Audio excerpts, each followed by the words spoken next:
In Ngemba land, the elders say the ancestors never sleep. The hills remember every footstep, and the wind carries every lie back to its owner.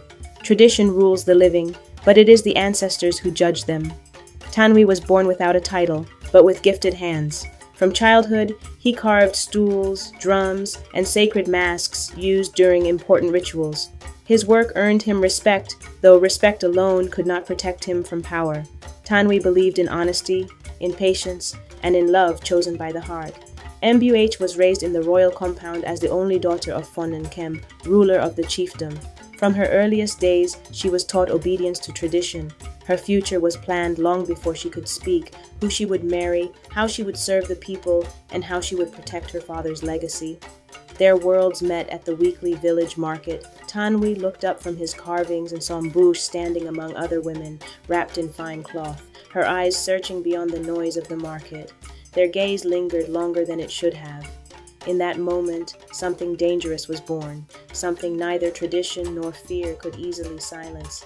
They met again and again. Their love grew quietly beneath raffia trees and beside the village stream, where promises were whispered under moonlight. Tanwi dreamed of asking for her hand properly. Mbuh dreamed of freedom from a life already decided. But in Ngemba land, love does not decide alone. Unknown to Tanwi, Kem had already promised Mbuh's hand to Kemaso, a wealthy and ambitious man whose desire was not love, but power. Marriage into the royal household would place him closer to authority than wealth ever could. When Kemaso discovered the secret love, jealousy hardened his heart.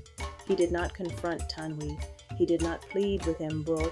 Instead, he chose deception. One night, the sacred ancestral mask, used only during rituals, disappeared from the shrine. By morning, Kemaso had planted the lie carefully.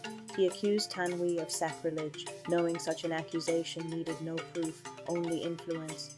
Tanwi was dragged before the council of elders. His hands, once respected for carving sacred objects, were bound in shame. Despite his innocence, tradition moved faster than truth. Kem, blinded by pride and fear of dishonor, allowed the judgment to stand. Tanwi was beaten and banished from Ngemba land. Mbuch's cries were drowned by ceremonial drums. Tradition had spoken, but the ancestors were watching. Forced into marriage with Kemaso, Mbuh wore royal beads that felt heavier than chains. Songs filled the air, but her heart mourned a love buried alive. She obeyed tradition, though each day drained her spirit. Years passed. Tanwi returned quietly, older and changed. He carried no anger, only scars shaped by exile. Meanwhile, Kemaso's life began to unravel. His farms failed despite the rains. His children fell mysteriously ill. Sleep abandoned him, replaced by dreams of an ancestral mask, calling his name in the dark. The ancestors had begun to speak. One day, the truth could no longer hide. The sacred mask was discovered, hidden within Kemaso's own compound. The elders stood frozen. Kem felt shame crush his chest. Tradition had been used as a weapon of lies. Before the entire village, Kemaso was stripped of his title, his honor, and his influence. Power left him as quickly as it had arrived. Tanwi stood without revenge. Mbuh stood with strength carved by suffering. No words were needed. Justice had returned, not through violence but through truth. And in Ngemba land, the elders whispered a warning that would echo through generations. No lie escapes the ancestors, no crime sleeps forever, and when karma speaks, the whole land listens.